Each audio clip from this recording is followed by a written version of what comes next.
And we are live. Hello, everyone. Welcome to this GamerGate stream on the 2nd of December. I'm your host, John Kelly, and my co-host, Black Knight and Gwen Lee Knight.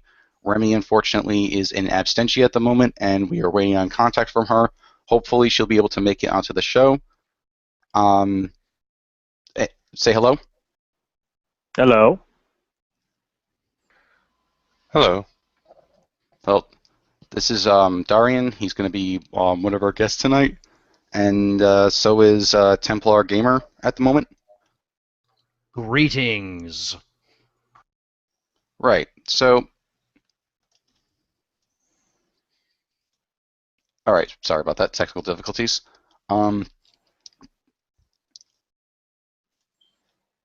Keep your pasta together, John. Yeah. All right. So right now with GamerGate, we've been at this for 3 months, and we're. Hold on 1 second, please. Am All right, I going to sorry. have to scream out Scotland forever to get this going? All right. Yeah, Why this don't I is the fun do of live this? streams.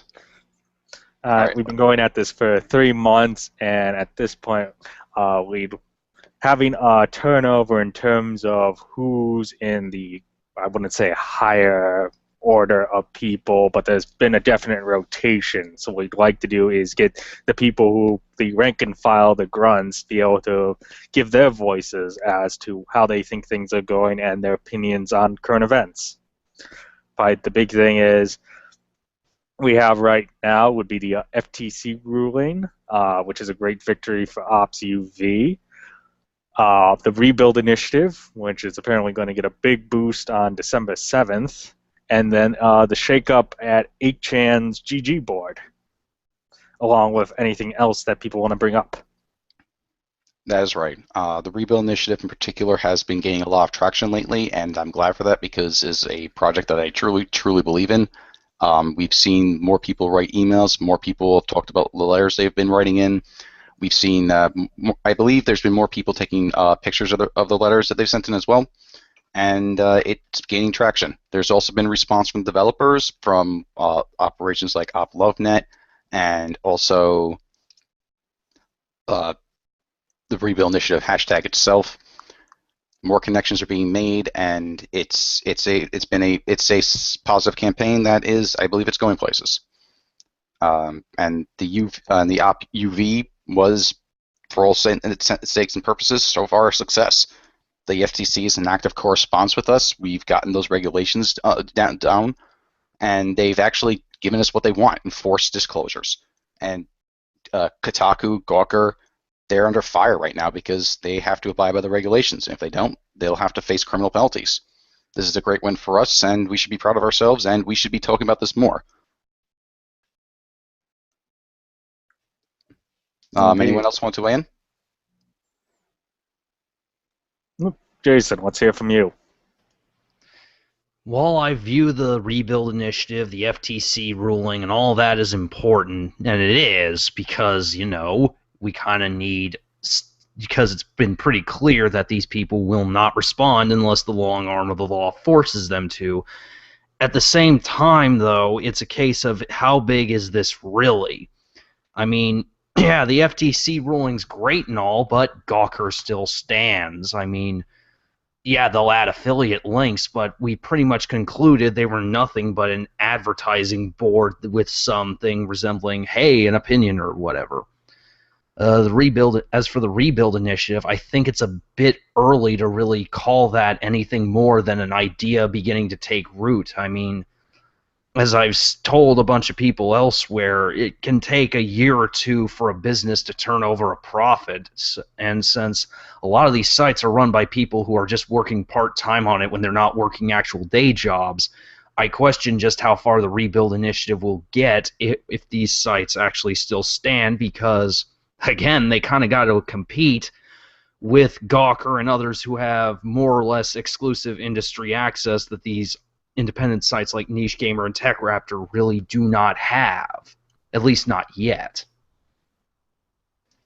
I recently checked TechRaptor's Alexa ratings, and they do get about almost 10,000 unique views every day. So they're doing a lot better than the other websites have come out, and they even got a nod from the AAA industry. Not saying you're wrong though. They are a bigger part. There are bigger sharks in the water than the smaller ones that have started coming that have started coming up and trying to improve the market by being honest and ethical. Um, in my opinion, what we do need to basically keep fighting the old guard, and I have seen a lull in, say, Operation Disrespectful Nod for advertisers to pull out. We can still reinvigorate that because they haven't apologized for their actions. No one's given a formal apology for Game Journal Pros or the Gamers Are Dead articles. There's still massive amounts of corruption that people still need to atone for, but um, they what was it? Eat the spaghetti. Absolutely.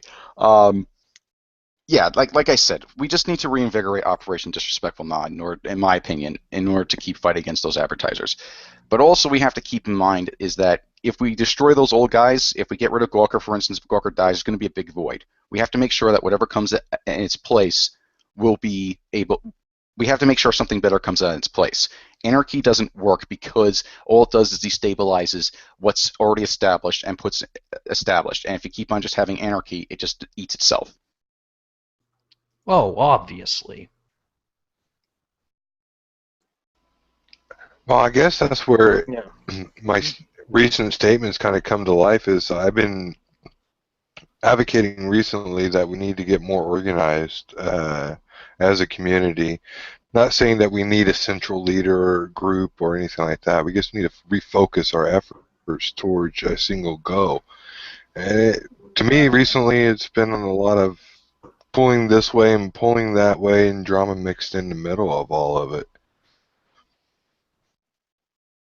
Well, there are a lot of people working on a lot of useful things. Like, a lot of us devs are trying to pull together some, well, I'm just sort of periphery. A lot of devs have been trying to pull together a website to help connect devs. There's some other people building websites to help get people connected within the dev scene.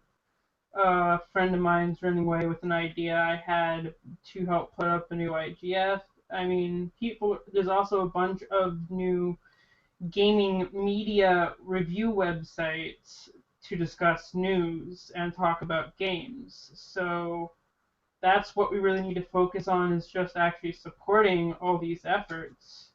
I mean, we're already organized into different groups, all working on very specific projects, and I see nothing wrong with that as long as they're, building things and not trying to tear everything down, because at the end of the day, we can't completely destroy the industry without something in its place, as it were. The way I Yeah. look at it, we do need to build on top of the old, but we really do need to focus on the attack as well.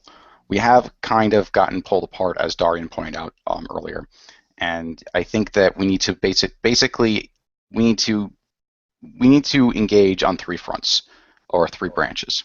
Hello. Hello, how's it going? Pretty good. Yourself? Pretty good. I don't exactly know what's going on. I just got a Twitter message asking me if I wanted to come into a stream, and sure. Okay. Just basically a nice little round table of voices. Mm-hmm. Anyway, to go back to my point, something that I've been telling people for a while now is that basically GamerGate, to use a military metaphor, GamerGate has three branches of its forces. There's the Marines. They're the ones that go on the attack. They're the ones who fight against corruption. They point out, they highlight what's going on. They're the ones who launch the boycott Goal of the Day campaigns. There's the Army. They're the builders. They're the people who promote better media over old media. And then there's the Peace Corps. That would be like the GamerGate Hug Patrol and people who boost morale in general. These three branches there's lots of overlap between these three branches. So like there's some person could be like completely entrenched in one angle, or they could be split across all three. To me, these are all good. What's not good is basically the pull apart when you basically start funding projects that are very questionable, and you probably for instance, in my opinion, the Sea Lion I found that to be kind of silly, but I understand it was for charity at the same time. Um, the problem is when you do pull apart with that, and also, but more importantly, like the drama and stuff like the greater war with SJWs, which in my opinion should not be our focus. And when you go off in too many directions, nothing gets done. So I do agree with Darian that about need for making end goals and establishing them.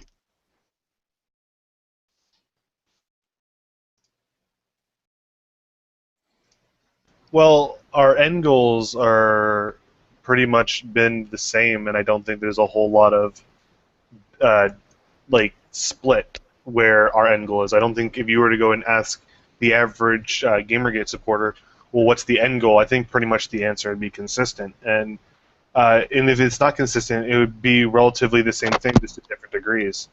I mean, we can have things like I personally I don't see the problem in the sea lion thing. I thought it was a cute little thing to do, completely aside from GamerGate. It didn't affect GamerGate for me one way or the other. I mean, I didn't see anyone who was anti-GamerGate getting upset about it. I only saw people who were pro-GamerGate getting upset about it because they called it a distraction. I disagree. I don't think it was distracting to anybody because honestly, if we could get distracted by something as small and as pointless as a charity to raise money for a sea lion, we wouldn't have survived from August to December. Yeah, I gotta agree. I gotta agree there. It's like, I mean, some of these things are also just there for morale boosting. It doesn't just have to be an objective against dealing with the opposition. You also have to keep people enthusiastic and in it. So having things like the sea lion is a big morale boost as well. I mean, you get, like I said, you have to keep people engaged. Got to keep them happy and make them feel like they're doing something when you have lulls like what's been happening right now. I mean, we just had the FTC ruling, but before that, it's been pretty quiet on all fronts. So you need to keep people focused or even entertained. I agree that there is a need for the Peace Corps projects. I do, but the thing is though, when it comes to spending money, I had a discussion with this with someone last night. It doesn't matter what my opinions of where money goes to at this point. Like I was saying, we should have built a giant like kind of defense or something like that, or like some kind of put that money into like a political campaign for doing something of some such. But I don't agree with IA's final message for the most part. But when it comes to what we put our efforts in and what time we devote them to, there's been so many good projects and so many good things that people have done that get kind of brushed under the rug and get ignored because there's a lack of communication and people do what they want. As such, the goals that we set out to do basically have ethical reform in journalism because that's what we've wanted from the start of this. They don't quite get met, and I see even people arguing that basically it's not about ethics in game journalism from GamerGate's side, which is really confusing to me because that goes against what we've been saying, and that's basically what the opposition has been. That's basically what the opposition has been trying to make it not about this entire time. So when people say it's about fighting SJWs, I really don't get where they're coming from, except a notion that most of the opposition does have that kind of the authoritarian left mentality. What are your thoughts? Well, for me, I do think it's more about dealing with ethics in journalism, and the fact is that to deal with those ethics, we have to deal with people who are social justice warriors, not social justice warriors in their entirety, but these people we are fighting are by and large people who subscribe to social justice. These are people who would dive right into, let's say, Feminist Frequency's new video, of the 25 invisible benefits of gaming while male. These are the people who be like, this right here, this is important. These are the people we have to deal with.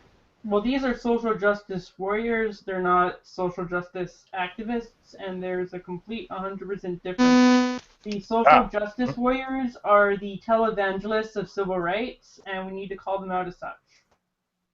Yeah, like I said, that's why I made sure to. At least I think I did. It's not social justice that's necessarily the issue as much as the televangelists that basically co-opted it.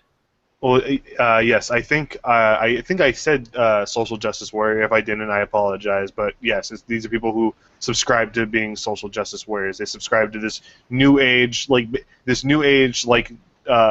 deformed version of social justice, where instead of trying to help out the less fortunate, they want to punish people who could be seen fortunate in certain circumstances. These are the people we have to deal with. Does that mean that's what GamerGate's job is? No, we are GamerGate. We are dealing with video games. That's our drive. That's our focus. We're not Social Justice Gate. We're not University Gate. We are GamerGate. Tyler, it's all well and good to say that, but you need to understand something about the social justice warrior mentality. It's really not so much a war against social justice warriors so much as it is a fight with postmodernism in general. The idea that, oh, we can't have objective truth, so therefore anyone else's opinion is valid and blah-de-blah-de-blah and all that. So on a sense, I'd say it's not a war with social justice warriors as it is a war with people who disagree with this idea of objective truth. Social justice warriors are nothing more than the symptom of this larger problem. I'm willing to agree with that. That's a very interesting point I hadn't heard before. Extremely nuanced. Oop, Darian? Yeah. See, here's the thing I don't get. If it's about, because relatively I have been saying that, for the last couple weeks I've been kind of new. I'm still watching things, being involved, helping where I can. But the point is about ethical journalism and I guess ethics in general.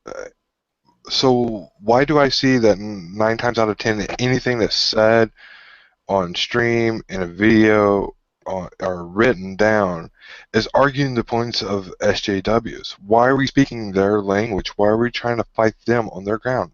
Why are we killing to them? Could somebody here explain to me this? I think I could.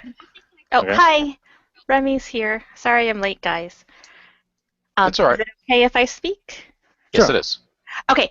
Hi, Jason. I think the thing is, and the people that focus on the social justice warrior aspect and the more extremist aspect miss a subtle point that I like to try and stress when I get to talk to people. If someone was good at their jobs, a journalist was good at their jobs, I'd have no idea what their politics are. So for me, it's, you can be an ideologue, you can be, whatever it is that you are, but if you're good at your job, I won't know that. I won't be aware of it. So I always try and focus when people do sort of begin to talk about the larger conspiracies and things that we worry about.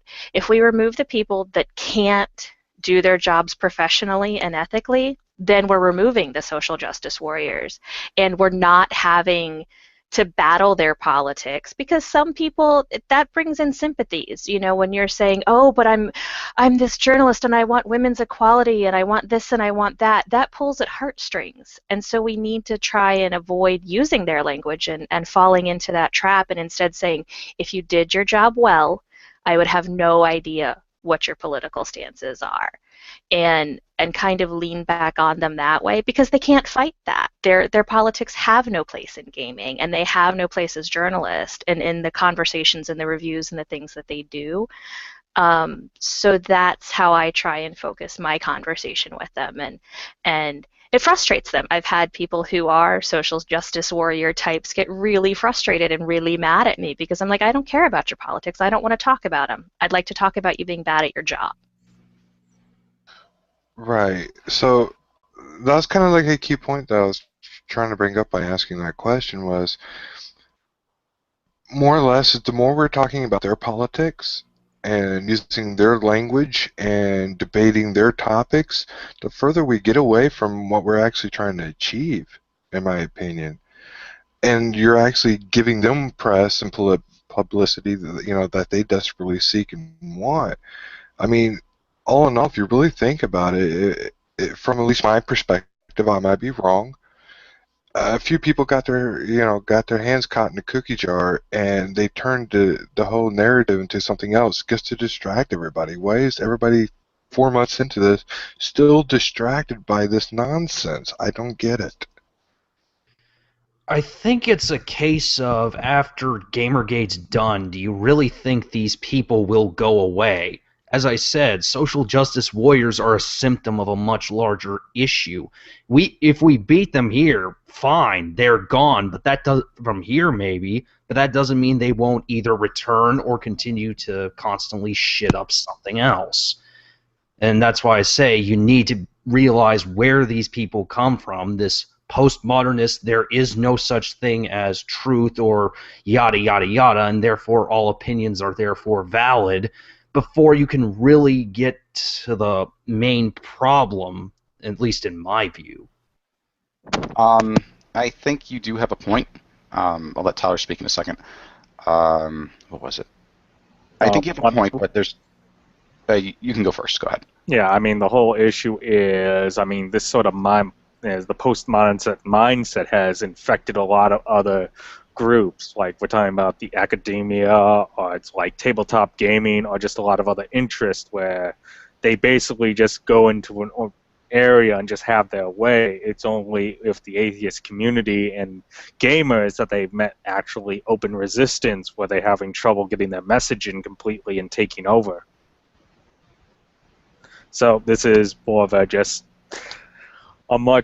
this is a battle in a much bigger war. But we have to focus on this and not look at the bigger picture at this point, because we have to win here first before we can think of moving to other areas. Oh, Yeah, I agree. Well, Yeah. there's a similar battle that's been happening in Christianity, and basically any movement in which you can call someone a sinner, you will end up with people coming in to say you're a sinner, and you shame to get people to bow to their way. And I know a lot of tabletop, and basically whenever you go anywhere, what you're seeing is people going around saying shame, shame, shame. But while that's the fighting shame politics, as it were, doesn't matter what your religion or belief you're using to shame others with. Fighting shame politics is something that we should just be doing as a society. However, what GamerGate is about is the journalistic stuff, and I agree with Remy on that point. Right. What I was trying to say was there's two positions on this. There's one position that basically the ideology causes the corruption, and there's the other position where the corruption causes the ideology. I believe that the corruption is what's causing the ideology to be able to come to surface. Like, everyone has their own viewpoint and their own personal opinions on matters. And yes, a lot of people's viewpoints are crazy. But if you get rid of the corruption, the ideology can't be pushed. That's my opinion on it. Tyler, what are your thoughts on this? And because I know you have to go soon, I do have some other questions to ask. All right. Well, the issue here is I actually do agree with Jason that these social justice people come from a larger hive of backwards thinking, and I don't personally have an issue with them saying what they say. I disagree with it almost completely, and I'm fine with that. I don't care that they have these fucking stupid opinions.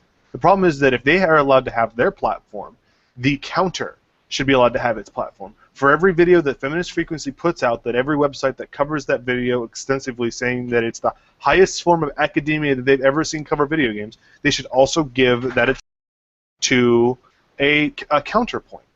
So if these people are going to say the things that they do, we should at least have a counterbalance. And if we had that, I'd be happy. I wouldn't even be involved in GamerGate at this point if we were able to get that.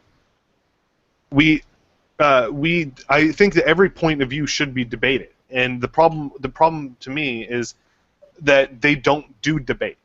Their idea of debate is limited to 140 characters, and then blocking you after they say what they have to say, which usually is most of those characters are used as just petty insults that are being flung at you by these people.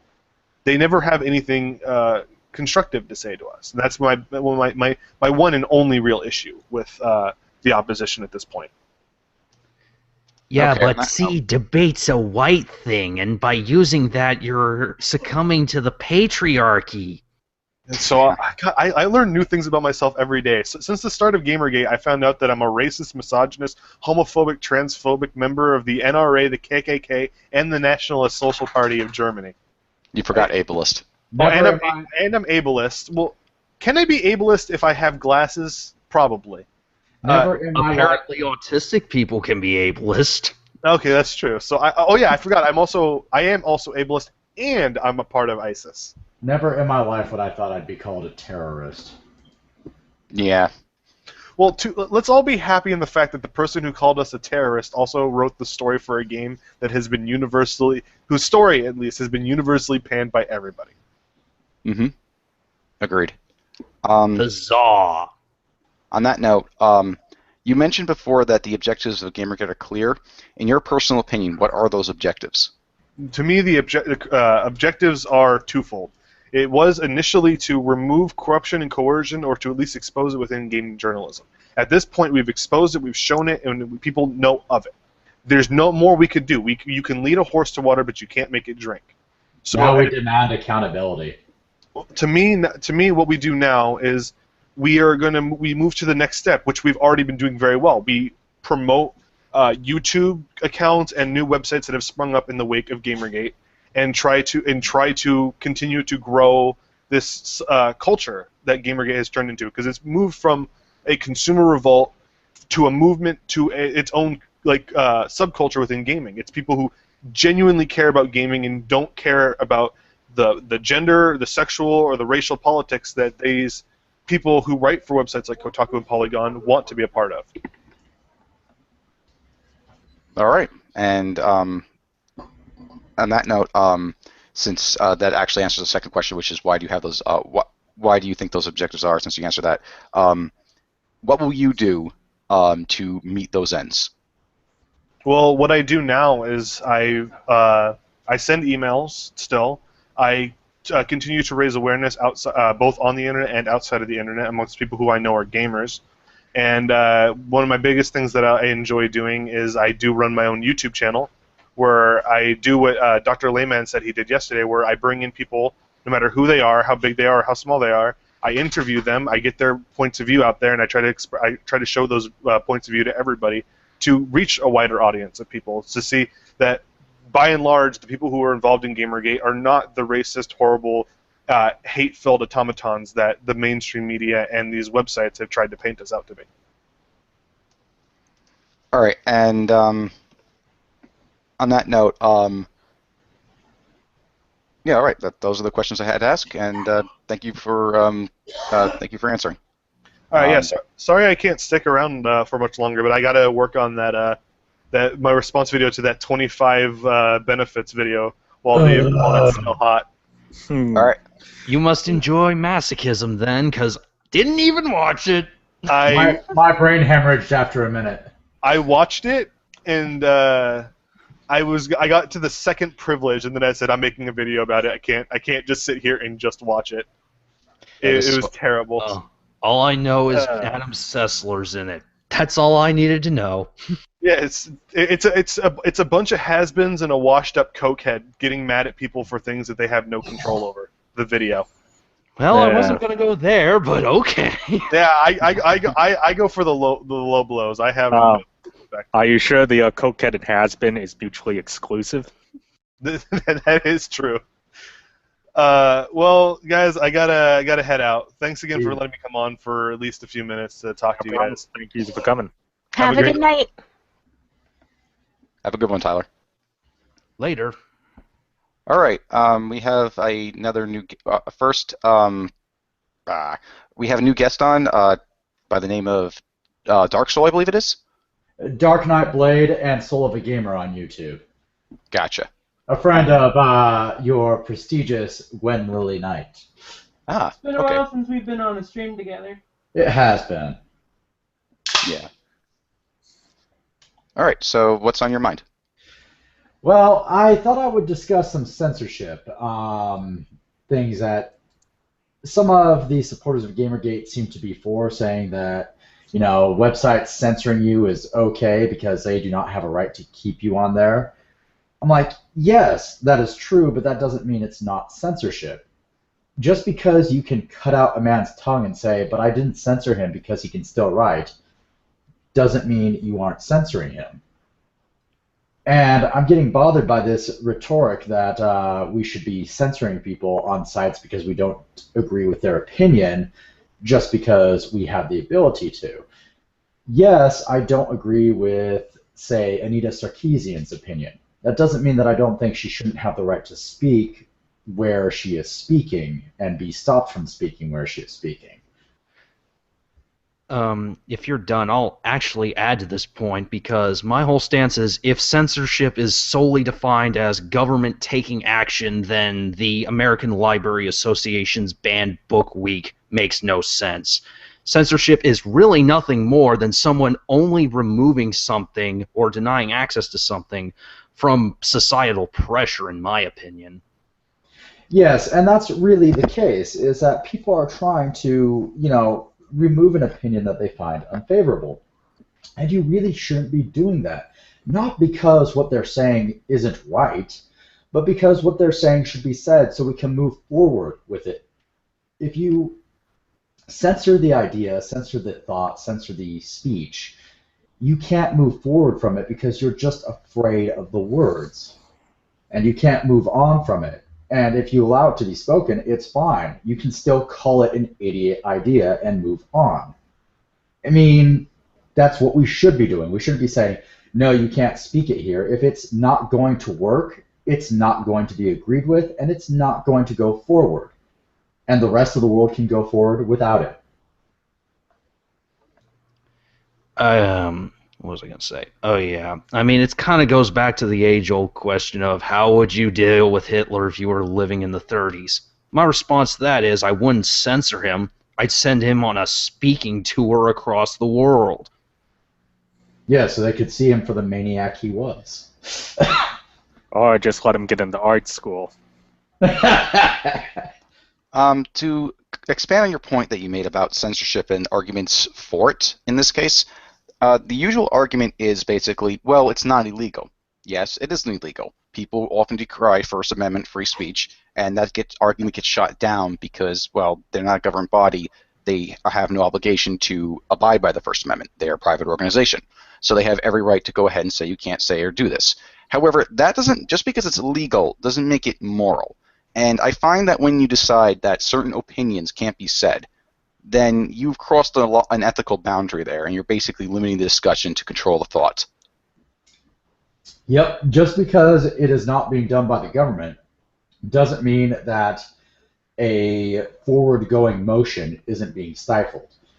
When you say you can't talk about certain things, much like, say, marijuana wasn't allowed to be talked about because, oh no, marijuana was terrible, we stifled a forward-moving thing. And what we ended up finding is that marijuana could very well be the cure for cancer. We possibly denied ourselves a cure for cancer for decades because people just wouldn't talk about it. That is completely stupid, that we would deny ourselves a cure for such a terrible, terrible disease because we were afraid of hearing it. And to add to that, to sort of illustrate how censorship doesn't really affect anything, even though we've got so much historical precedent to illustrate it, let me just cite the most recent example I've seen. How many of you are aware of French group National Front and the Greek group Golden Dawn? I am now. Okay. Both of them are basically neo-Nazi parties in Europe, and as you well know, you basically can't do a lot of things in Europe that neo-Nazis tend to do. Things like you can't, for example, give the Hitler salute. You can't display a swastika and blah-de-blah-de-blah. These parties recently, basically through their country's elective process, now actually have quite a bit of representation within the EU Parliament now. So versus America, where we freely discuss everything, the neo-Nazi party here is a fucking joke. It is so completely and utterly laughed at, no one takes it seriously. This is versus the pro-censorship, the whole we need to have hate speech laws because, oh my god, this stuff will spread if we don't censor it for the good of the people. That now they have actual neo-Nazis in their parliament systems that have power and will be able to write laws. Yeah, If if that doesn't illustrate just how ineffective censorship is, I don't know what will. Well, yeah, the reason why is it's because if they can't be overt with their message, they're going to be covert. So they're going to be, it's like with Golden Dawn, their main issue was immigration, and then it's like purity and things like that. It's still the idea of what neo-Nazis are, but it's done in euphemisms, and just because they don't say it a certain way doesn't mean it's still not the main message. So it's basically they got around certain things and they're channeling people's dissent, and that's how they managed to get power in Europe, as opposed to, like he said, in America, they can basically do what they want, and they're either laughed at, or there was one famous election where a Klan leader actually was on the ballot to be a governor of one of the states, and he was up against a convicted felon. What was it? Governor who was charged with corruption, and the slogan of the former governor was "Vote for the crook. It's important."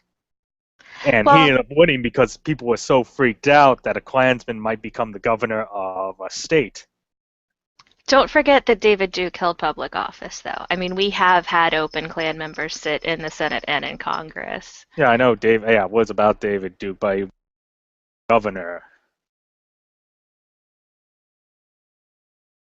Yeah, national election, that's where everything kind of went south for him. Like I said, vote for the crook, it's important. I mean, when you'd rather vote for a known felon as opposed to a white supremacist. Hey, a known felon knows how to deal with other felons and other crooks. Touché. Oh my! All okay, right, we got a new person in. Magic Bubble. Actually, two new people.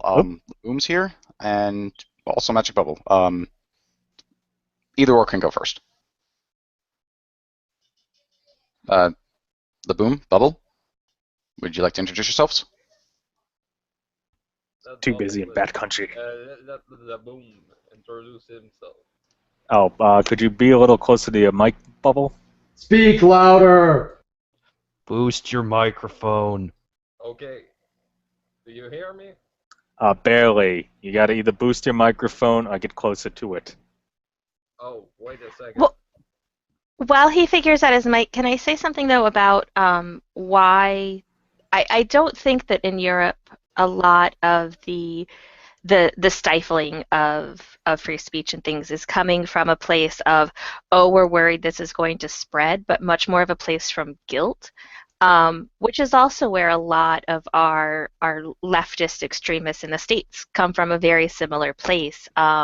They feel bad that these bad things have happened in the past, especially Germany. I have a lot of friends who currently live in Germany, and their government operates on guilt.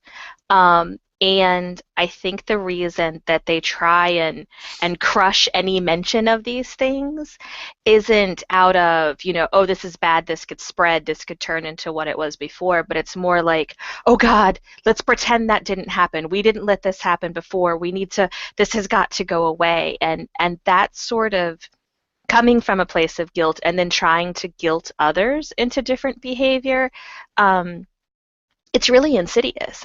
Gwen even talking about it in regards to the church. Guilt can be really, really damaging and do a lot of hurt, even though it's coming from a good place and wanting to take away past pains. It gets really warped really quickly. And I really feel like that's where Europe has gone wrong. Instead of operating on, a knowledge and a less gut reaction sort of thing, they've really hamstrung themselves, especially with these last couple of elections. Yeah, and I'd agree with that it's partly guilt, but I'd also argue that guilt extends to kind of what I was saying. It's like, this happened, I feel so guilty, it must never happen again, I must shame everyone over this. Absolutely, I agree with that. There is a point where the past becomes the past, because if you look at every country, they all have their checkered pasts. I mean, look at the United States. We fought a bloody civil war, which is our worst war on record for both sides. but we're not like censoring everything to do with Confederacy. Although we are to a certain extent, but not Yeah, extreme. it's I got kicked out of high school for having a Confederate flag on my truck, so No. Well, Don't that's you mean the war of northern aggression? The South shall rise again. and that's the thing is that we are very I was born and raised in the deep south, and I now live in the most extreme of northern areas. And we do have a lot of shame and a lot of guilt over the Civil War, and we do have some. Just look at the way that we teach about it in school, and basically pardoned Sherman's march. It came out a few weeks ago that what he did was not considered a war crime. Um, so we do the same thing. We paint it a little bit prettier, but I think it's just because we're a new country and in the big scheme of things, so we're able to do that. Oh, his urban redevelopment project of Georgia. Yeah, because raping and pillaging, that's totally, totally legit warfare. It's no big deal. Burning, Well, to be civilians' houses to fair, the I mean, ground. you just raised everything. There wasn't, yeah, there'd be pillaging for the supply lines, but the rape allegation would be questionable. There's a good Depends friend on of where you mine get who would like to educated. join. There's This a good is friend true. of mine who would like to join. IC Neo, I believe. Um, IYE Nano. Yeah, we'll have to start rotating people since we're at 9. yeah, we'll have to. Darian, do you want to? Do you have? Do you Well, want to go or? I Huh? can bounce so that there's more room for folks. There's a lot of people in here, so I want everybody to have the chance to talk. And I'm kind of long-winded, so I might not be a good fit. You're one of the hosts. You gotta stay. Yeah, kind of. It's kind of in the Oh, contract. I'm stuck. Okay. I'll try not to be long-winded then. It's all right. It's It's all right. alright. It That's gives other our people to think of mama. their points. All right, Darian left. I wish you said goodbye first though, but that's okay. Um, let me get someone else who wanted to come in, and I just saw Laboom dropped off, and I don't know if he wanted to say anything. I tried messaging him over Skype, but no response. Let me get someone else wanted to join in. Someone by the name of the same guy that you mentioned before. Sent the DM. Please check your DMs. Yep, there's Laboom. You still there, man? Laboom. Boom. I think Laboom went Laboom. Okay, Laboom just typed out that he's having a mic issue, so Okay. we'll wait on him. And Magic Bubble, how's your mic issue? I think it's good. Do you Excellent. hear me right? Coming in great. You're coming in great, man. Great. Excellent. That's great. Good. Well, what should I do? Introduce Uh, myself? Introduce yourself. When did you get involved in GamerGate? What have you been doing, and what would you like to see done? Oh boy. Sorry for my speaking, first of all, because I'm a French Canadian. So I have What's good, folks? Well, Keep going, Magic. You got the floor. okay. When I do get involved in GamerGate, it's been a while since I have. I'm not a gamer, but I follow what SJW have done to the atheists and before that to the Occupy movement. So yeah, but I'm just a shit poster that draw pictures, on Twitter. But my view are that individualism, with the whole SJW side of things, they try to politicize altruism, and I don't get it. You can politicize altruism because it don't come from yourself anymore,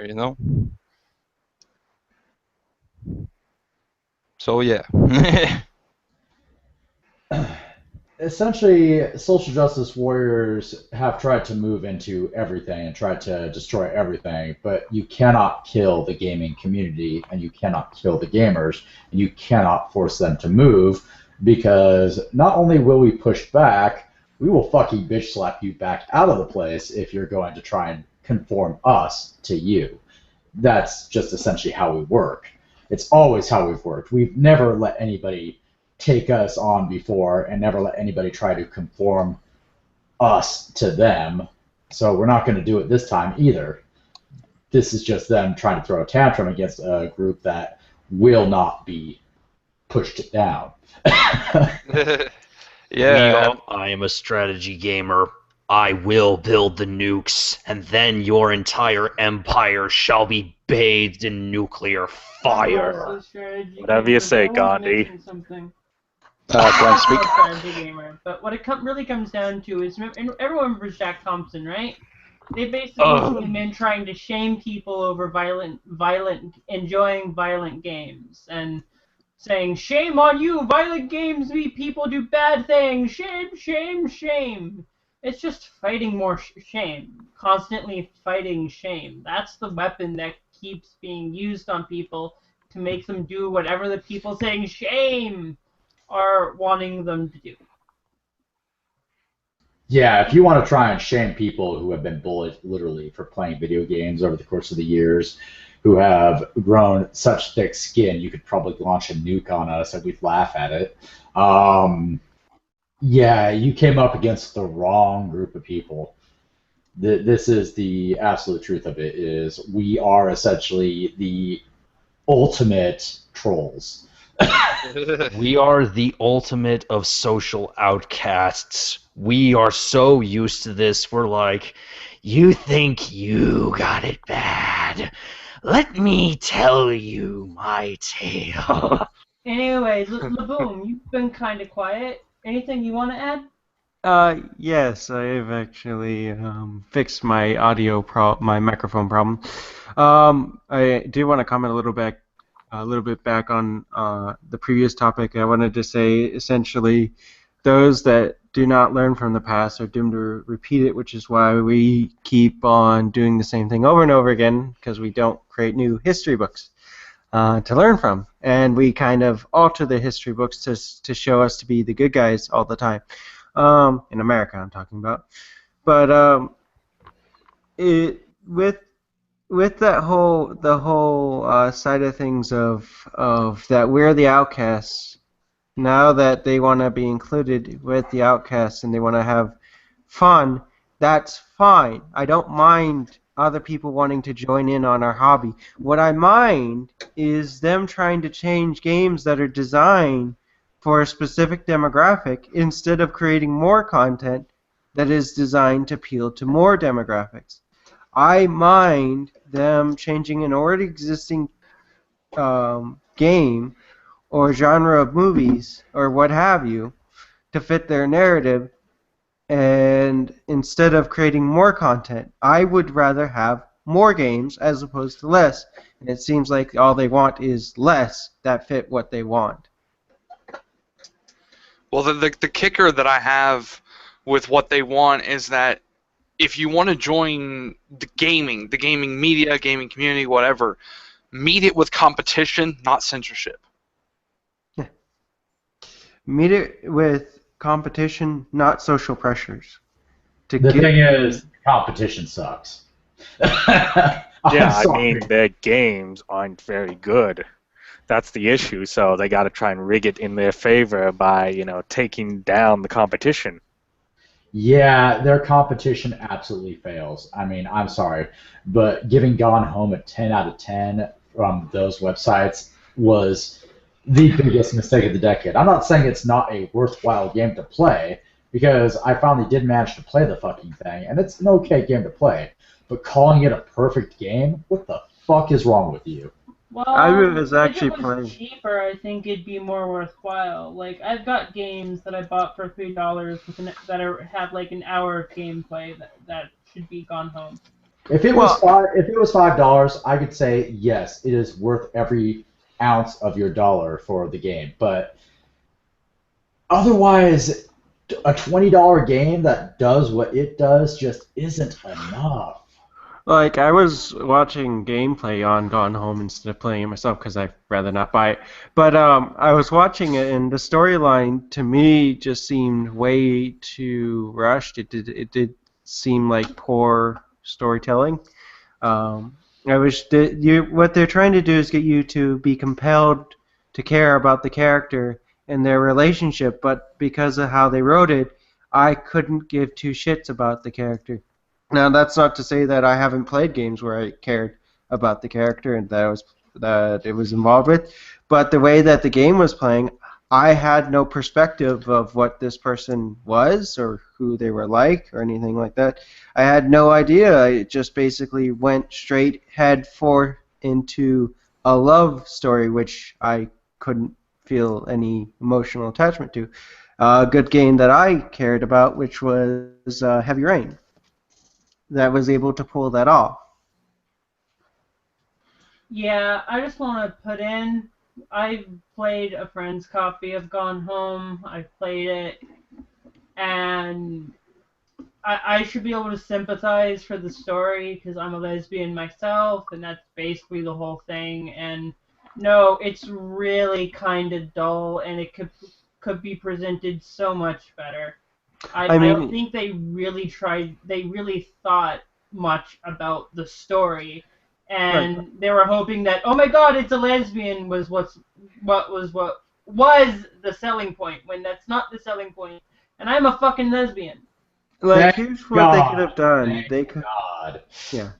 This is what they could have done, and they did it in Amnesia. I thought if they ran sort of an Amnesia-style narrative, as in when you actually were confronted with stories where he was telling you stories, they were writing to one another, and you could have had them actually write notes to each other and actually construct a life, as opposed to just, this is happening, now I love you. It's like, wait, I was just met you. What happened? Where did it go?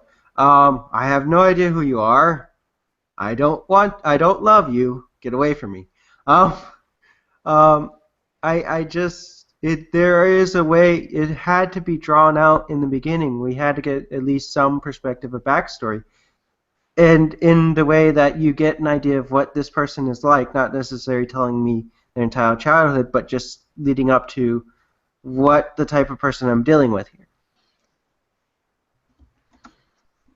Well, I think about Gone Home is that it really lacked extravagant immersion. It lacked that one thing every game, every story, every anything has, where it's so out of reality that you want to know more. That it compels you to want to wrap your head around everything. Exactly. If I had a budget, I would have done a Silent Hill style psychological game where everything had meaning, and the fans would spend hours dissecting the meaning behind every object in the game to really get an understanding of what the bigger picture of the story was. Speaking That's of why which, I consider Silent Hill the first few games to be amazing because they did that. I would like to promote a specific game that gets some attention now and then, but doesn't get as much attention as it deserves. A game called Home. It is a great horror story and psychological twisting story, and changes depends on how you play it. It's a really good game, and it's really low budget, and it just does everything so well. I would recommend it to anybody. It's an experience. It's truly a good experience to play. Soul, can you put a link to it in the chat for this game? Yeah, give him a link. Hold on. Actually, I got a link to the Steam page. Give me a moment. Yeah, hold on a second. I'll I got find it. But Home is a great game. Home is a great game. Yeah, and I think Jason's trying to call out something about Georgie. Yeah, but not yet. But basically, to add to the Gone Home point, let me put it this way: stupid teenagers run off. That's the story. It's like what they run off to get married. Oh, it but reminds me a lot of Depression Quest and the reasons why it was bad. No. Let me finish on Gone Home just for a moment. Yeah, it's basically a case of this great and interesting and deep story is the fucking punchline to every romantic sitcom in existence. It's one of those things of why is this so highly praised? It is one of the most cliched stories in existence, and whenever I say it's so cliched and and it's just so uninteresting. And the only thing it has going for it is lesbianism. That's when I just roll my eyes, and when I do, everyone's like, "You horrible homophobic piece of shit," and yeah, this is the greatest story ever, even though it's told horribly. Are you kidding me? I love lesbians, especially lesbian porn. My God, lesbian porn. Thank I God love for lesbians because lesbians. I'm a fucking lesbian. Moving on. Well, the thing is that I feel like the Jason's same- had this argument before. that's the same argument people make as to why certain people are elected. It's like just because they're gay, not whether or not their politics are any good, or just because they're a family person. It doesn't, like the idea that what you have going behind you instead of what you actually do that matters in some people's heads, and these people seem to think a label or title makes you a good person or makes you a compelling person to listen to, and that's not the case. It is what you say to these people.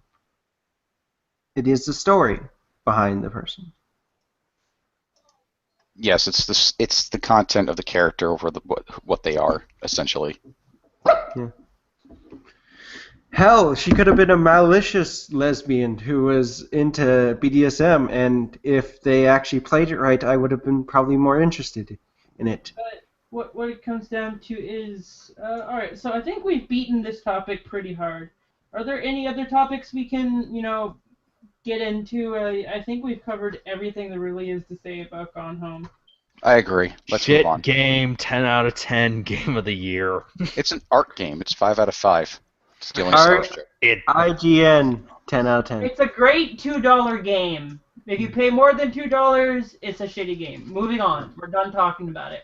I Want to agree. talk about the worst Someone- $5 of my life? Want to talk about the worst $5 of my life?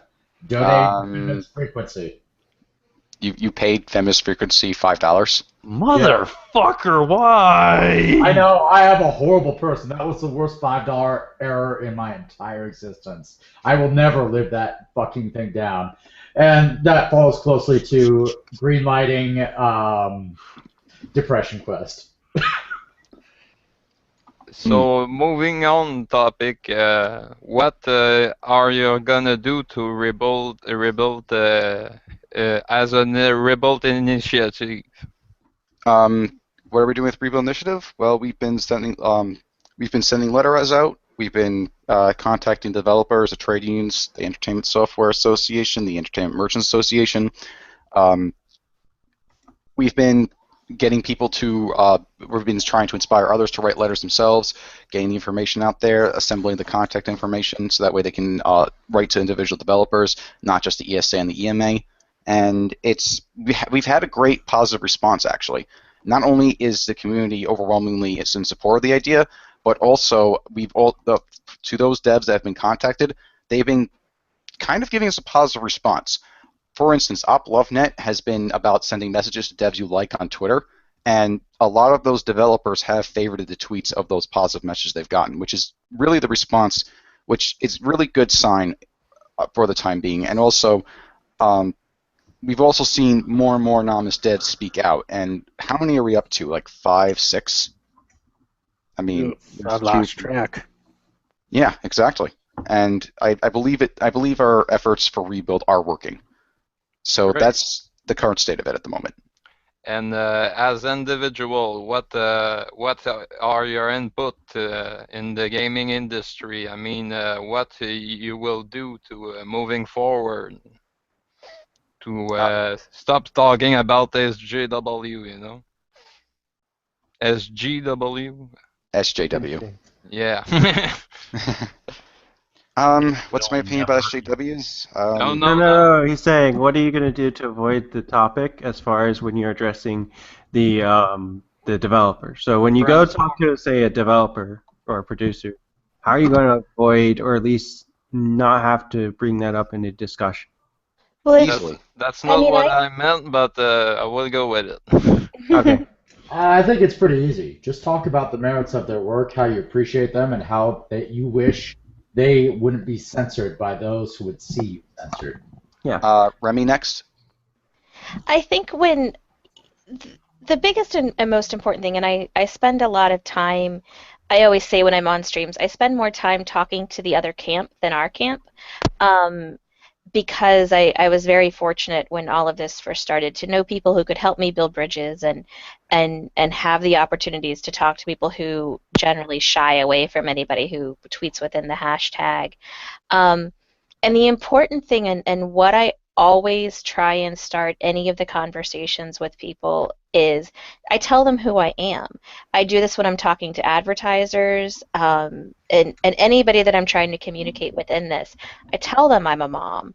I tell them my ethnic background. I tell them who I am, the products that I buy, the things that I do, and how I define myself to show them that we're equals, we're on the same playing field, and with developers, I say, hey, this is who I am, this is what I enjoy, this is why I like your art, this is why I like what you do, and why you've impacted me positively. When it comes to advertisers, I tell them this is who I am and this is why I use your products and why the advertising your product is doing hurts me. I try and show them I'm more than just a consumer, I'm also a person, and that my feelings are just as valid as the people that they're trying to defend or protect or whatever misguided type thing it is that they're doing. By showing them that we're people and we're not just angry, anonymous people on the internet, it really makes a humongous difference when you start to break down those walls. Terms like social justice warrior, terms like white knight, fedora tipping, all of that, it makes walls go up. So when I talk to people, I try and skirt around them, and I've had people bring them up. I lost my temper a couple days ago on a stream with one particular person because he refuses to get rid of that conversation. I don't want to talk about harassment. I've been doxxed. I've been threatened. I've last night had somebody ask if anybody would miss me if I was dead. Um, I don't want to talk about those things. They're completely irrelevant to me, so I try and just get those walls gone and talk as somebody who's really excited about gaming and really excited about the industry to somebody else who's really excited about gaming and really excited about the industry without all of that stuff between us. Yeah. Why is it women who get doxxed more on either side? This just baffles That's me. not true. It's that women react Actually, differently lot, to it. a Don't lot make of that men his have actually point. been doxxed on our side. Hold on. He was about to make a point. Let him make it. Why is it seems that women get doxxed far more on either side of the thing when men seem to not get doxxed as more? It has something to do with, I think people rightly fear trying to anger a man. They feel that women do not have an equal amount of anger that they can express towards somebody and feel that they have more of a right to do it. And that just bothers me. All right. Does anyone wish to respond to that? Well, Well, I it's gotta not. say, Yeah, hold on. yeah, I gotta I'll say get that. something here. Hold up, everyone. Yeah, Really? Sorry, but Let's take turns. I'll do it first. You then Remy to the next person. But yeah, anyway, what I was about to say was I don't think it's any one gender's getting more doxxed than anyone else. I think what it is it's kind of the problem of media sensationalism. They'll go for what generates more outrage. Like, for instance, when I look at harassment, the GamerGate Tumblr for harassment, there are a couple of guys who get harassed. I mean, it's just not talked about as much. yeah, it's basically guys get doxxed all the time. It's just that it's not as interesting. It would be like a good comparison is if you punch someone in the face. If it's a guy, people won't really bat an eye. But if you punch out a woman, that suddenly becomes an issue. Anyway, So I believe this is more of a gender issue than just people being particularly targeted, one gender being targeted. It's just that people are giving more attention to the particular gender. Remy, did you want to say something? Yeah, it's actually statistically more men have been doxxed during Gamergate than women, and more men that are not even really directly involved have been doxxed by the same people that have been doing the predominant amount of the doxing that's been going on. And I've talked to men who have had things sent to their homes, things that have been sent to their wives and children. I think the difference is, one, the people that have had really serious bad things happen, you don't hear about them because they call the police. They don't call newspapers. And that's a big difference. My situation, I knew who did it, and was able to kind of deal with it more directly. And I think I frightened the person a little bit because I knew they weren't very slick about it. But with the men, if you look at the lists, the docs lists that have been posted, it's predominantly guys. When you look at the people who respond, there's a reason that we hear more about the women being doxxed than we do the guys, and it's because of their response. Men call the police, women, for some reason, call media outlets. I don't really understand why that happens, but that seems to be how things are going. Hi, Sadly, Lion. I'd call the police. I mean, I definitely call the police myself. Yeah, I mean, if I hadn't known who it was, I mean, if you're going to dox somebody and send something to somebody's house, make sure that you don't have identifying information on the mail. That's not very bright. So you had a return address? No, they reused like the inserts inside it. It was they sent me stuff Fingerprint. about depression, like, oh, we're going to send your, off to this institution, but the information to them, and then they sent it to me. Fingerprints. Well, I'm thinking also the other issue is Fingerprints. the other side likes to play the victim, so if one of them gets doxxed, they're just going to immediately go to the press. It's like whenever they get a death threat, instead of doing what the FBI or authorities say, which is always ignore it, don't talk about it, just give all the information you have to the authorities or the FBI so that they can do an investigation and not be impeded. They instead choose to go to the press to be the victim and then open a Patreon account. Yeah. Well, I will say that if Zoe gets doxxed, she gives her location on her tweets, so that's like kind of her fault. To clarify what Yeah, I Morgan mean, just the said. thing if- about if- being... Go Go ahead. All right, I'll Um, finish I my was going point. to say... okay. Okay, I'll just finish my point real quick. If the information is publicly available, then it's not doxing. You're not doxed if that information is publicly available by your own volition, or if your company releases it, or something like that. Publicly available information being spread to the public is not doxing. Yeah, and she's turned that feature off, by the way. She actually has shut that feature off and then turned it back on for some reason. I Well, don't know and why. she Because also she wants- socializes openly with the people who are posting the dox list. So there's Yeah. that. Literally who? Exactly. Well, I mean, the thing about it is that you can see a conflict of goals on either side purely for what we see from doxing as malice, they see as opportunity.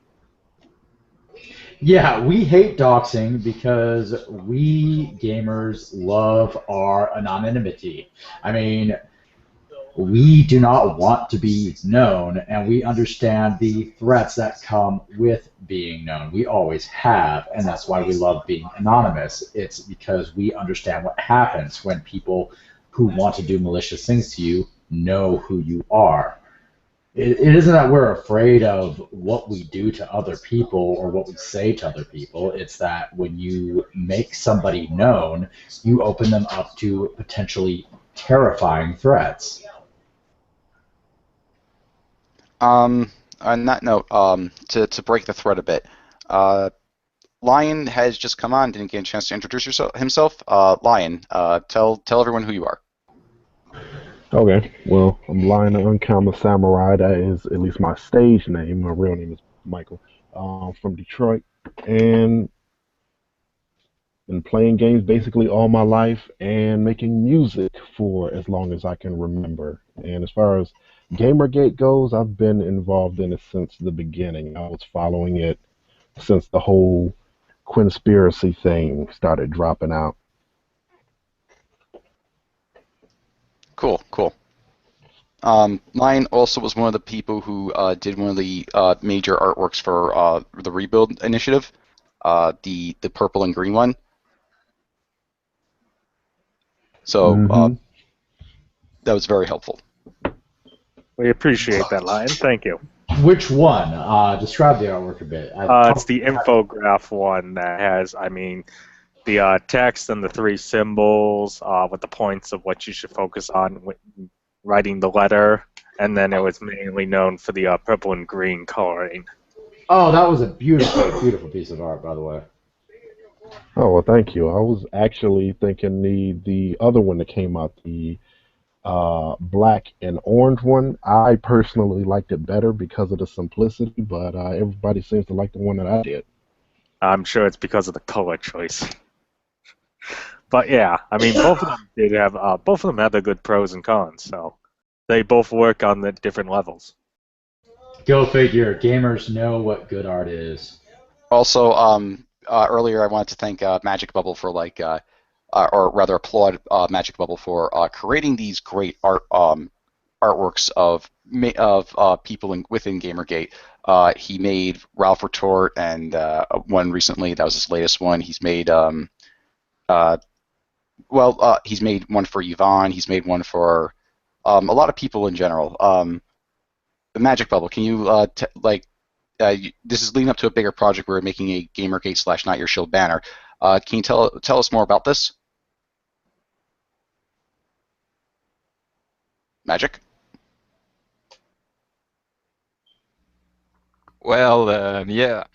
I'm working on a big banner, and I had the idea with so much infighting that was going on lately of taking all the concept art and maybe teaming up with somebody else to make a fighting game, based on those concept art.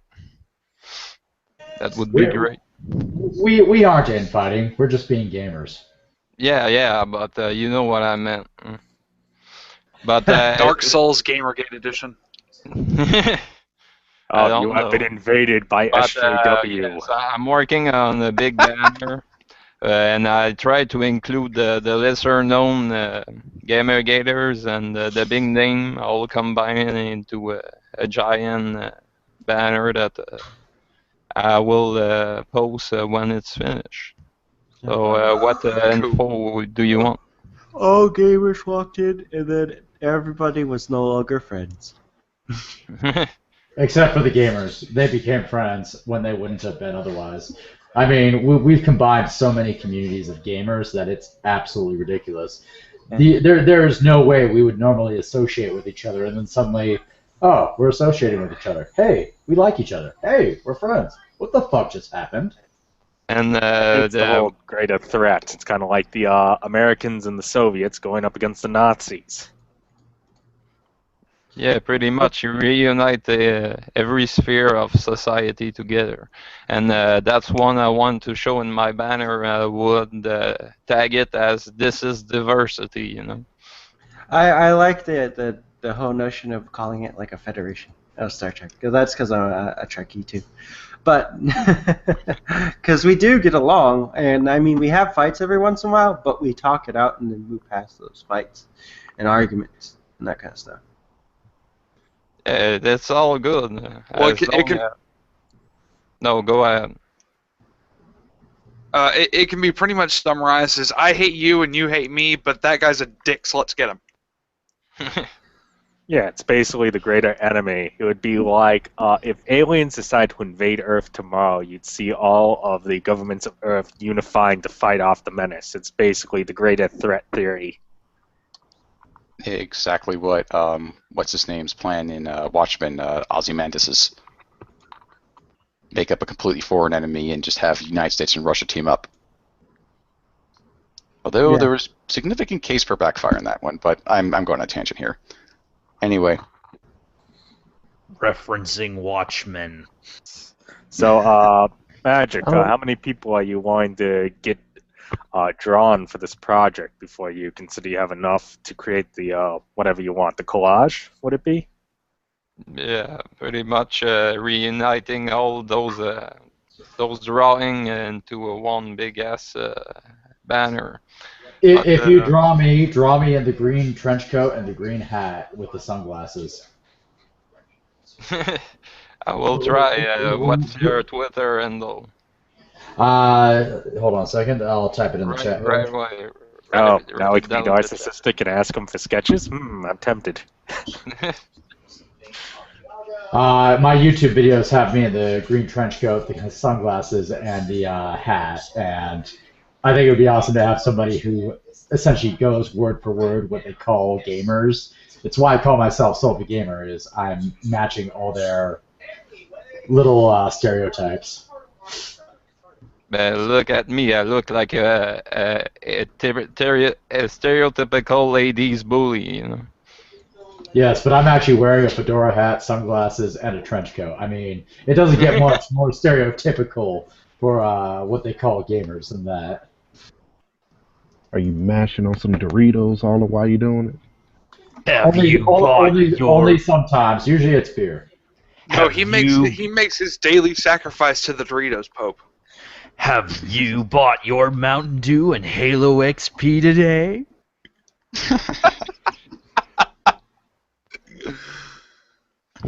All right. Gwen posted an interesting question and some interesting questions in the chat. Gwen, would you like to relay those questions?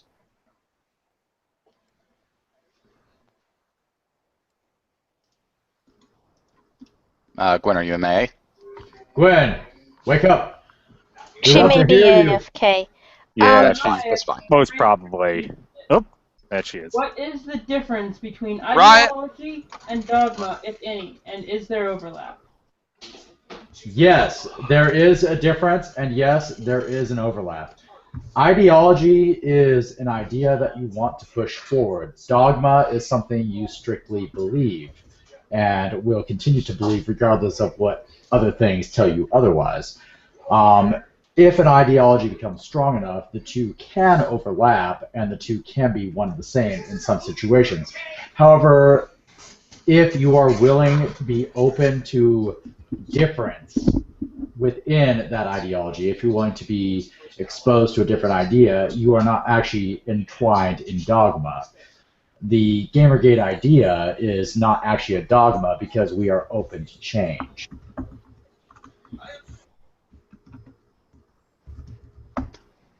I would say that there is a difference between ideology and dogma. I might not have the words and the nuance for it at the moment, but dogma implies religion inherently.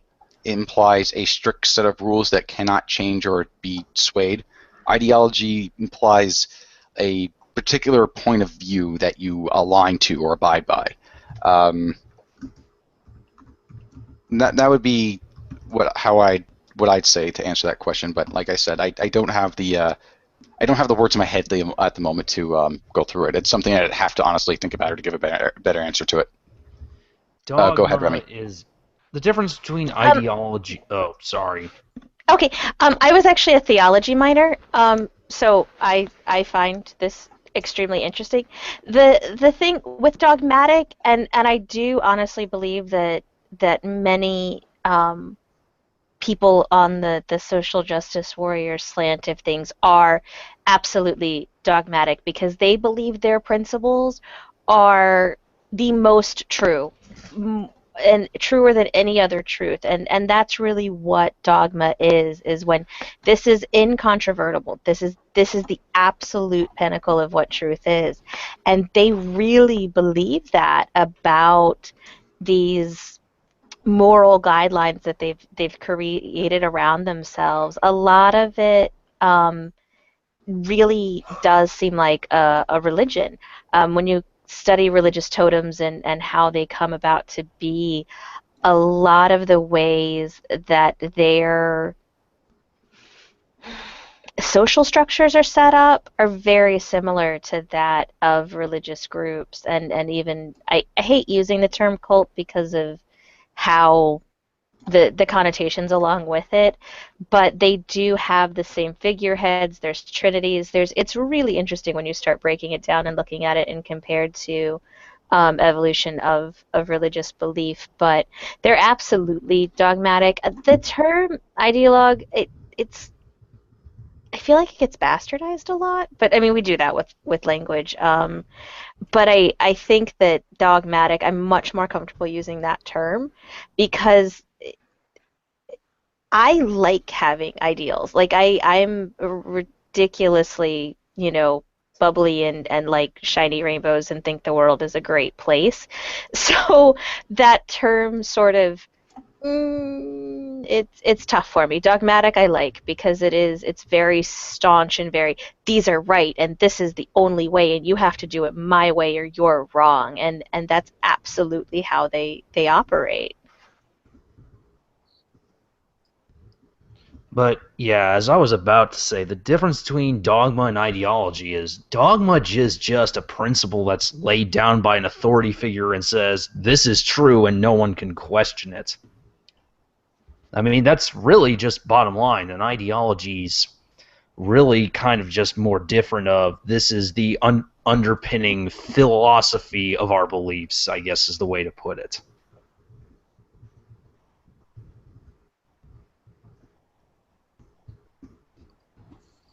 Okay. Go I ahead. don't know who left his. For me, I guess I can play cynical, but honestly, all I have to really say is that an ideologue is just a dogma that hasn't been radicalized yet. Fair point. Does anyone else want to? Any more people want to weigh in this discussion, or should we move on to something else? The Gamergate ideal is going to continue, and the moment that it starts becoming a dogma, gamers are going to abandon it left and right, and we're going to try and come up with something new. That's just how we work. We don't like the idea of something being a strict form. That is, that goes against our ways. So I mean, people. Yeah, for the most part, we basically have a community where we talk ideas over and then we mull them over till we get them at least pretty good, and then we put them in the public sphere to judge and let the public deal with them as far as getting them underway if they really want to. That's how a lot of different operations happen, is that basically just people are talking. That's it. Mm-hmm. Yep. Who's that bleeding? I think it's Boom. Oh, wait, no. No, it's Dark Soul. Okay.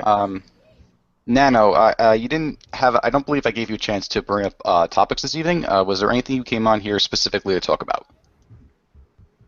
No, I just came on here to talk. Okay, fair enough.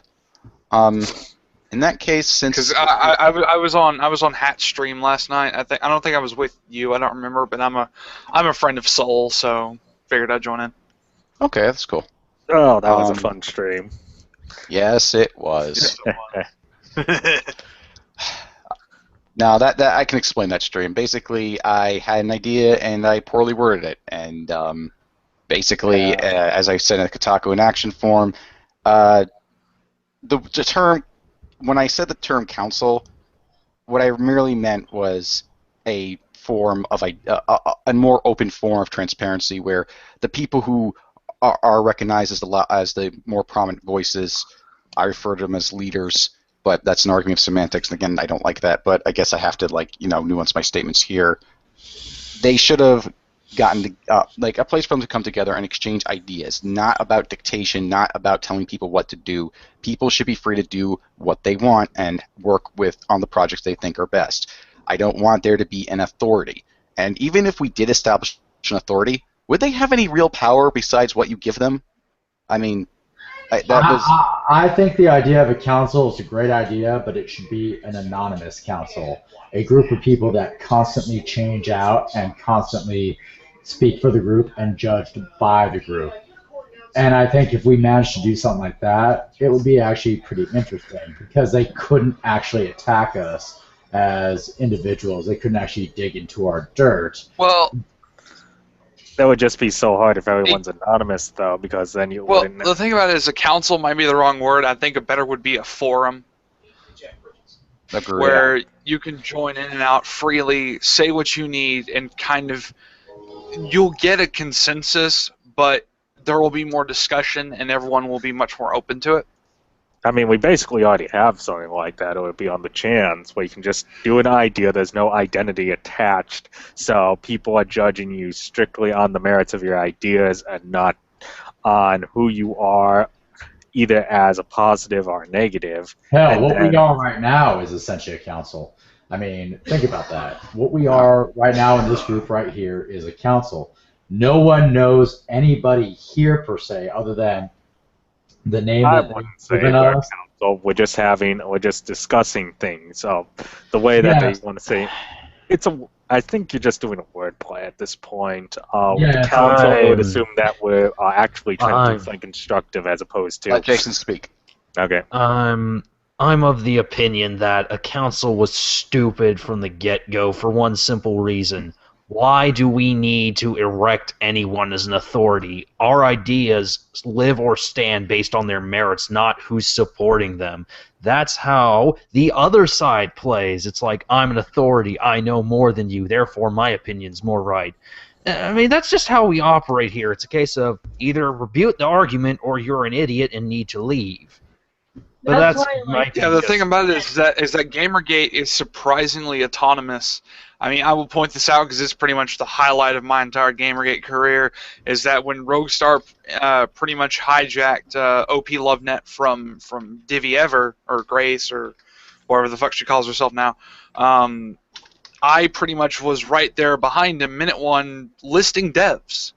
So, and I didn't need a council to tell me that. I just thought whatever Rogue was taking, straight up, yeah, I thought whatever Rogue was taking, was an idea that I wanted to follow through. But that was my idea. That was my decision to do so.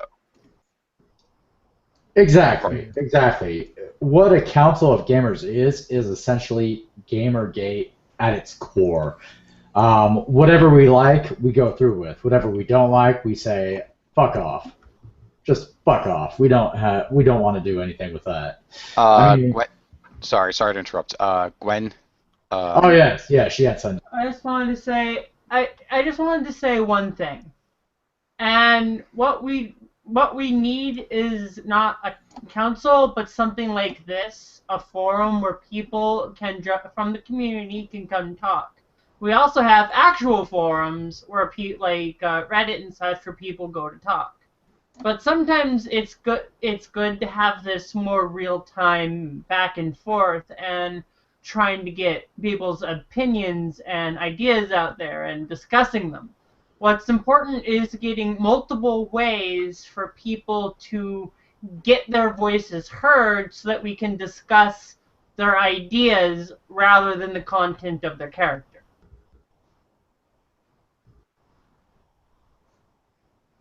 Exactly. That's a very good point. What we need is more of these back and forth discussions, and I wish the anti-Gamergate crowd would come forward and stop accusing us of being horrible racist, sexist, misogynist, hate-filled people, and come forth with what they want to express as ideas. But at this point, I'm convinced that they don't have any of their own ideas other than to accuse us of things. And I'm going to give the floor to Remy. Or no, it's Boom's turn. Boom's turn first. Okay, well, I made that. So I made a group where we can all converse. It has both chat and text features, so if people want to... I created specific rooms for people to actually communicate audibly with each other. I will be distributing out the joint link. I put it in this room specifically, but I will be actually handing that out for other people to join and converse. It will be one giant, basically... like a fun fair where people just go out, hang out, talk to each other, chat directly. It's much quicker, it's much easier, and it helps to make it so that way ideas can pass around and float around like one giant renaissance. It can hold up to 200 people. Sorry. Okay, that's it. What I was going to say is, in regards to the quote-unquote anti-Gamergate side being willing to talk, you need to look at who's productive to have conversations with. Like I said, I talk to people who don't like us, who either refuse to openly have discussion on Twitter, who by every account shun what we're about.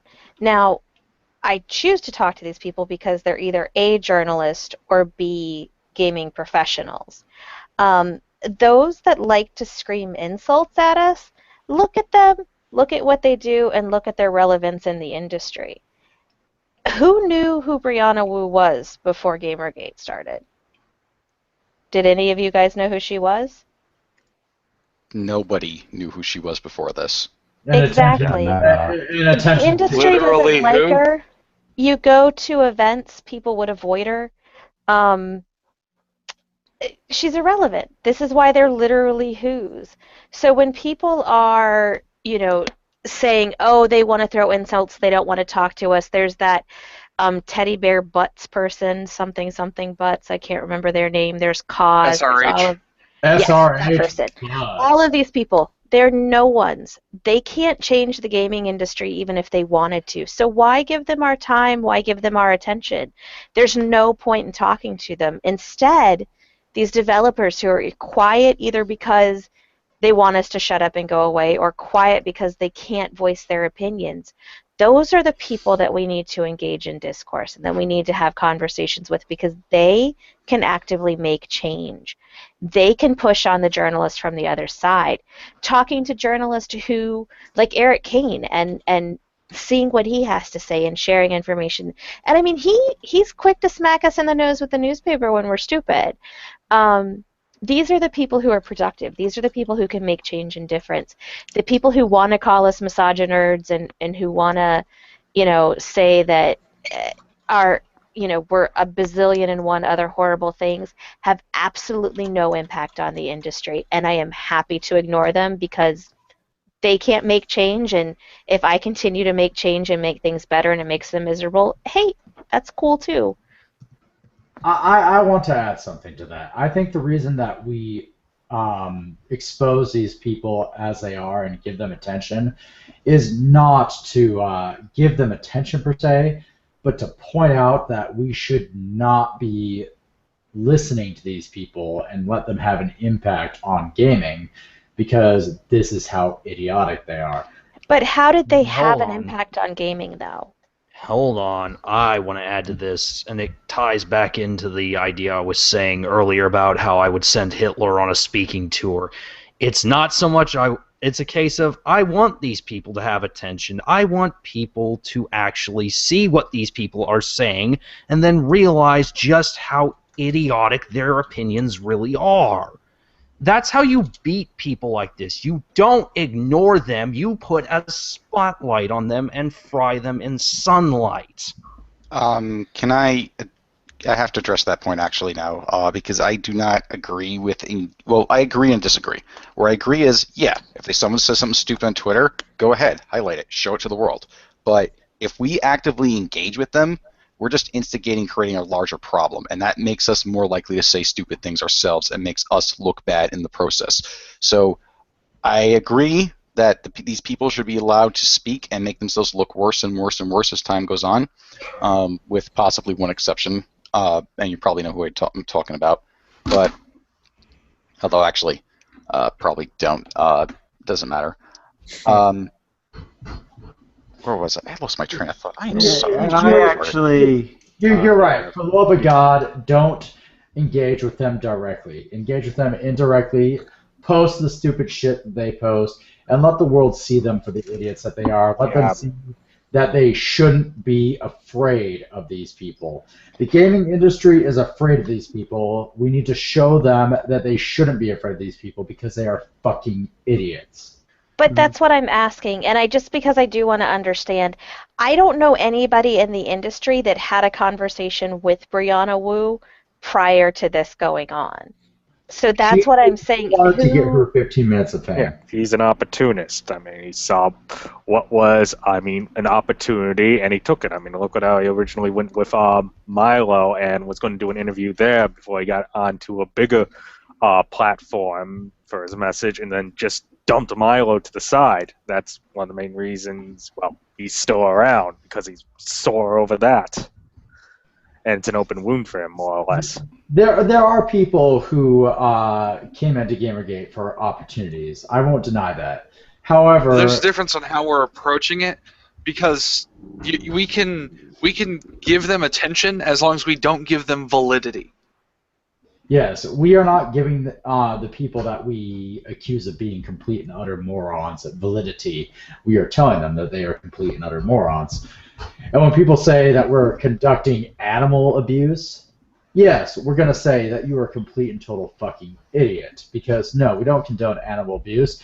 We condone the idea that we should not be blamed for this type of thing because some random asshole on Twitter came to your page and made some comments at you. The phrase you're looking for is emotional blackmail. Yeah, Wu is trying to say, oh, GamerGate is harassing me, thus they're keeping me from taking care of my dog. I wouldn't be on Twitter, I wouldn't be on the internet, I would be with my dog. And she is there saying, oh, you guys are harassing me. Who the fuck does that? Literally, who the fuck does that?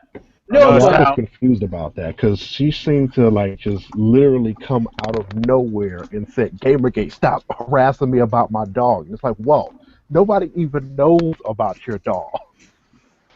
Yeah, I mean, it's like the whole thing with him is just, it's like immediately when the death threats came out, which I mean, dubious, we still don't know who it is, instead of, actually just talking about it to the police. I think Gwen wants to speak. Let her speak. No, I think Gwen's actually coughing. I was coughing. Gwen, Can you you alright? speak with me? Wow, just smoke another one, Gwen. Yeah. Remy wanted to speak. I told you, was cut it down to a having pack a day. Are you smoking, Gwen? I'm okay. I got my partner got me some water. I'm okay. Remy, what were you gonna say? I was just gonna say that with the detractors, just do some research even before you engage or think that they have some influence in the industry or even have a relevance in the industry. We have so much energy and so much passion and so much things that we could be doing. And instead of looking at these people who do want our attention and want us screen capping their tweets and everything else, the industry already knows they're a joke. The industry already knows they can't make a good marketable game.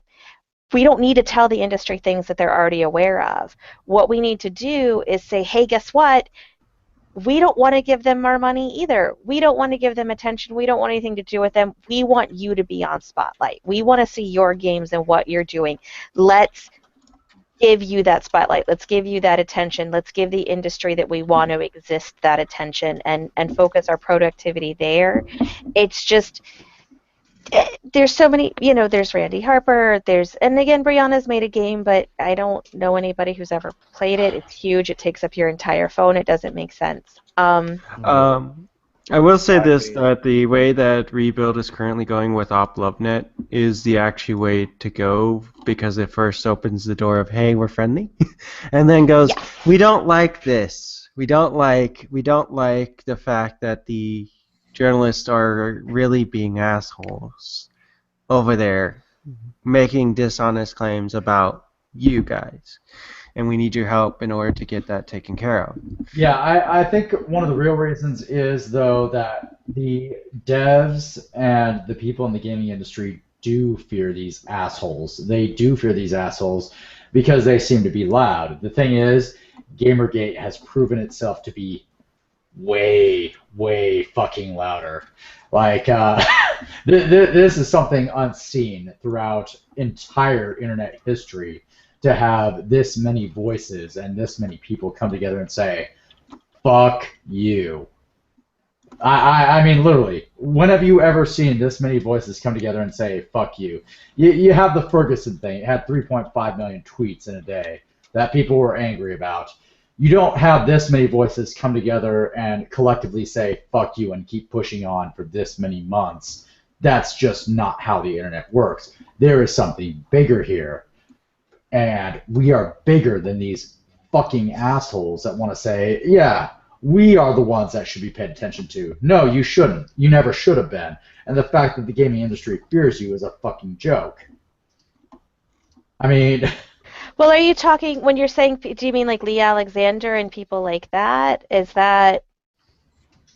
Well, it's Like the more gatekeeper types? Yeah, No, that's yes and no. I'm talking about the social justice warriors who will come up and say things like your shirt is offensive in the whole Shirtgate thing. We should be telling these people and telling the world that these people are a fucking joke and that you should not be paying attention to them. When we see this moral outrage over this one thing, the majority of the world should be the counter. Hello. Oh. Hello. Hello? Sorry, I thought my mic died for a moment there. that's fine. We, the majority of people out there, should be the counter outrage. We shouldn't be letting these little fucking pathetic pieces of shit have their way against people like that. And we should say, you're a fucking moron. Everybody who has a moral outrage over something, the majority of the world should come out and say, you're a fucking moron. That's exactly how it should be. Magic, you wanted to speak? Yeah, I would say I would disagree with that. The idea is to attack the ideas, not the people behind it. No. Yeah, I'm the same way. The ideas are held by these people. Yeah, I know, but you can go around and telling others that they're moron and look as the good guy in the same time. You know, you have to be bigger than that, better than that. I mean, you can't just shitpost these people. You actually have to break down their points. And I will try to teach people my methodology, which is that no matter how many times you've talked to the same type of person, you are talking to the person for the first time. That's why when I said with Rebuild, we have to approach the game publishers as if we've met them for the first time. Because these are a different group of people. These aren't the same people we've been dealing with journalism and going after them. We don't have the same justification that the journalists that we had with the journalists. We don't have the same stuff with the journalists, and we don't. They attacked us first. Now, yes, there may have been publishers who attacked us, but that still is irrelevant to what's happening now. I'm sorry, but if you're going to say your shirt is raping me, but that journalist isn't. She's a STEM journalist, and she's not relevant to GamerGate. It's part of the same cause that some of these journalists have infiltrated into games media. Hold on. Well, I'd be able to talk first inside. Basically, it's part of the same. It's this systemic problem where, in terms of now these. I mean, it's like the SJWs and these people who are perpetuating this type of culture issues are just infiltrating different groups. And in this case, they're infiltrating games journalism and becoming part of the gatekeepers, or corrupting indie games and creating a very controlled clique where you have to be one of them to be able to get your game out. As the host of the show, I'm going to have to say that we are running out of time, so I just want to make a statement about this, and hopefully we can get back to this topic again on another stream, but there are questions I want to ask each guest, and I'm hoping to do that before we leave. So, to address this particular topic, I think both of you guys have a point. Sometimes you just got to call someone an idiot and a moron and call them out on complete asinine stupidity. Other times, you have to actually logically break it down why they're wrong. It depends on the context situation, how important this person is, and how much it matters. And sometimes that means not doing either of those things and just ignoring them. So these are all tools we can use to combat silly attitudes and ideologies that have run amok. And it's not the case where one only has to be one way or another. That's the point I wanted to make about that. Can I add something really quick? Real quick, yes. Yes.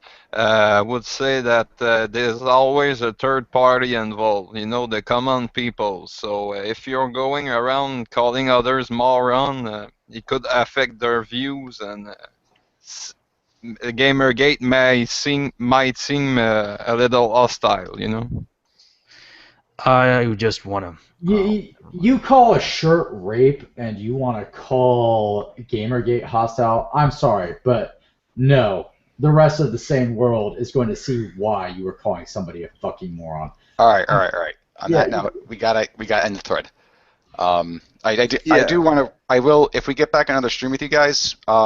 We can bring this up again there, but I do need to end the stream in a reasonable time. So there are a few questions I want to ask each person in this room, starting from going from left to right, and that means the order will be Black Knight, Gwen Lily Knight, Jason, Laboom, Lion, Magic Bubble, Nano, Remy, and then Soul.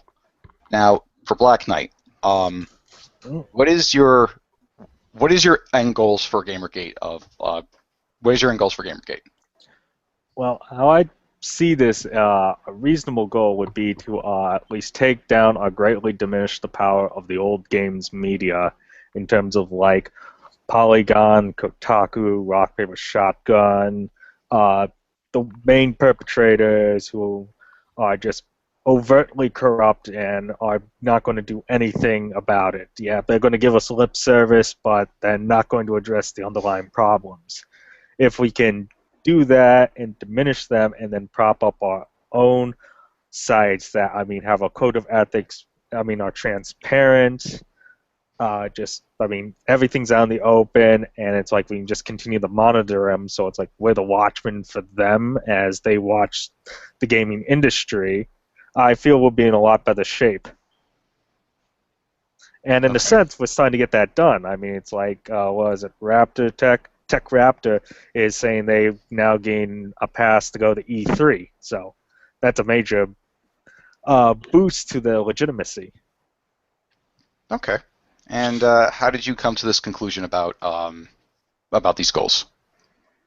These goals, it's just what would have the the best effect overall in terms of lasting change, since you have to look at, corruption in games media has always been around. It's just that this, in terms of the conspiracy, that was just the straw that broke the camel's back when they tried to do the media blackout and then censor the issue. So it's just a matter of making sure that doesn't happen again. Mm-hmm. And just a minute, Lugum. And what will you do to reach these objectives? At this point, first, I believe a rebuild objective is probably one of our. Rebuild initiative is probably one of our better chances at doing this in reaching out to developers and publishers. And then if we can build a relationship with them, we can then go and say that these journalists don't speak for either you or me, and they are not productive at all. And then we can see if we can get them locked out. And even if we don't get all their funding through advertisers, if they lose anything that makes them special or worthwhile to go to in terms of getting information or review copies or anything from the industry itself, they're going to wither and die. All right. In that case, let's move on to Gwen. Gwen, what are your objectives to see through the end of GamerGate? My objectives to see through the end of GamerGate are to build new institutions that we can all get behind with greater transparency, to replace everything from some of the journalistic websites to the IGF, people have problems with it, to also, more importantly, more connection between the indie dev scene so that we can all hopefully talk to each other. I really want there to be more stuff out there for indie devs to get together and maybe support each other so we don't have to rely on big corporations or whatever to tell us what to do and not to do. All right. More resources for devs. How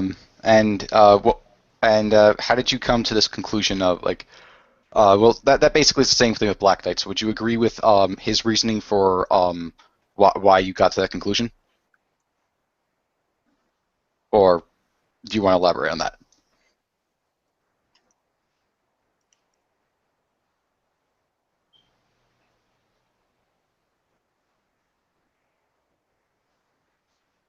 Hello? I think she had to go. Yeah, I think she dropped. Okay, I'll move on to Jason then. Huh? All right, let's move on to Jason then.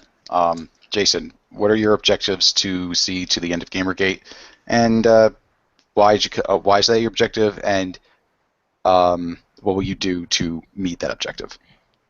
My objective for the end of GamerGate is have a journalism outfit that's not corrupt as all balls, but by having financial links to publishers, by pushing new opinion pieces as news and yada yada, all that, so that eventually we will have what amounts to an ethical journalism outfit that we can actually then use as a jumping off point to go after, as I said earlier, the real cause of this SJW problem, the postmodernism deal.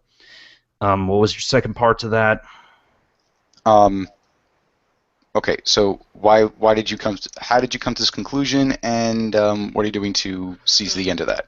How did I come to this conclusion? It's simple. We could beat the SJW menace into the dirt. It wouldn't matter, because so long as that postmodernist mindset is still held as in a respectable, acceptable position, the idea that there's no such things as objective truth or absolutes in this world is really where all our other problems in journalism, and indeed a lot of other problems in society in general, stem from. So if you get to the point where we can actually have ethical journalists and such, we can then go on the offensive and maybe finally uproot this crap and get rid of it once for all. You know, rob it of any legitimacy.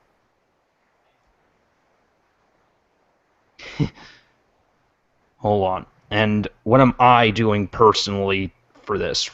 Well, for right now, what I'm doing is really just nothing more than coming on streams like this and just trying to outline what I think and see just how many people agree or disagree or have something to add to that. It's still very proto and new to me, is just how I see it. I'm still just working out all the kinks, but what I will say is, to get an ethical journalism standard, I agree in the sense that we not only need to have an ethical standard at places like Polygon, Kotaku, and such, we also need to make sure that these people understand that there need to be consequences when these rules are violated, i.e., if a journalist pays to a Patreon and the rules forbid it on that site, that journalist either needs to be officially reprimanded in some way, whether that be they're not writing articles for a little while or they have officially been kicked off the site for violating our rules.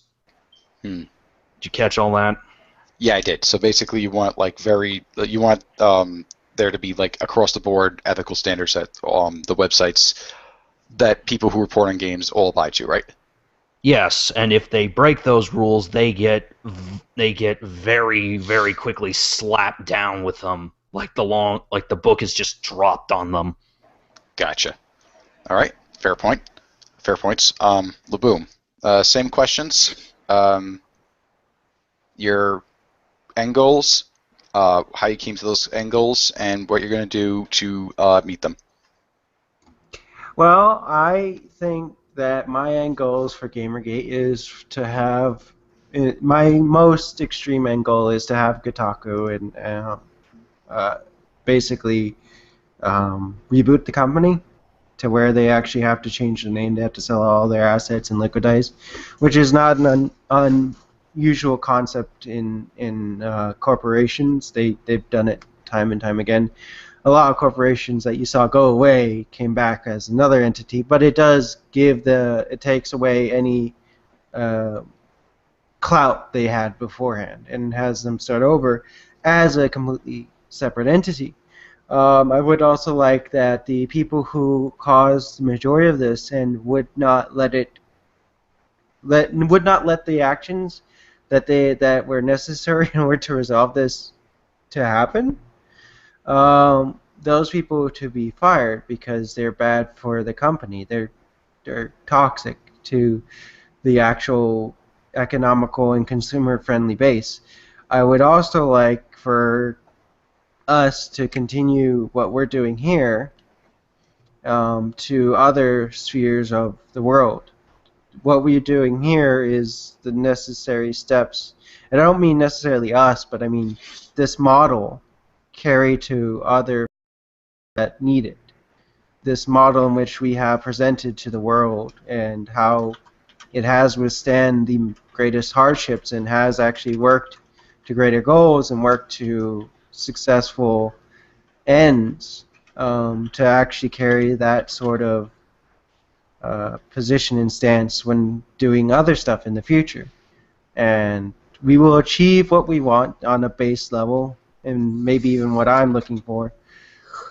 But how I'm helping to make sure that our community stays strong is I'm actually forming different websites and different communications lines, so that way we can always keep in touch and keep the group going, and also keep the and help with our organization, which is just simply putting ideas out there, talking with each other directly, and that kind of stuff.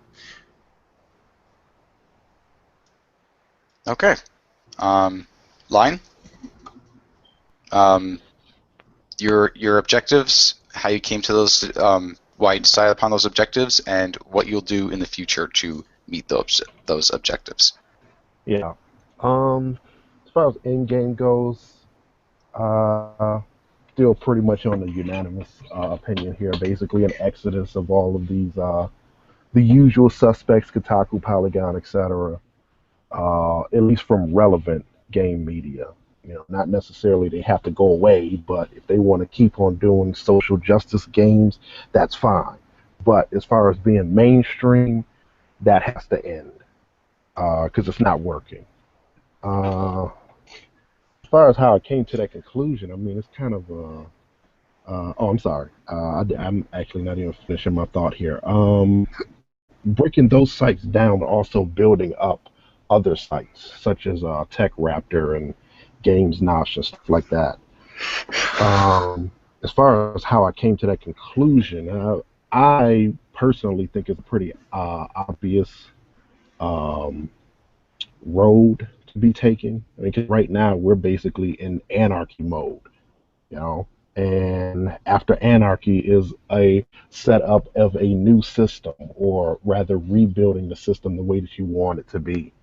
So having this direct connection between developers and publishers and gamers and publications and everybody, the people, the gamers here, also overwatching all of these publications.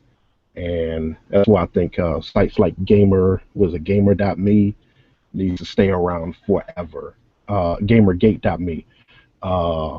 Just as a reminder that, hey, you step out of line, you do something that everybody doesn't like, this is what happens. Just as a constant reminder. As far as what I'm doing, I agree with Black Knight. Basically, that the rebuild initiative will probably be the best bet for that. I think that's the most promising road to take to accomplish all of this. All right. Magic, what is your end game?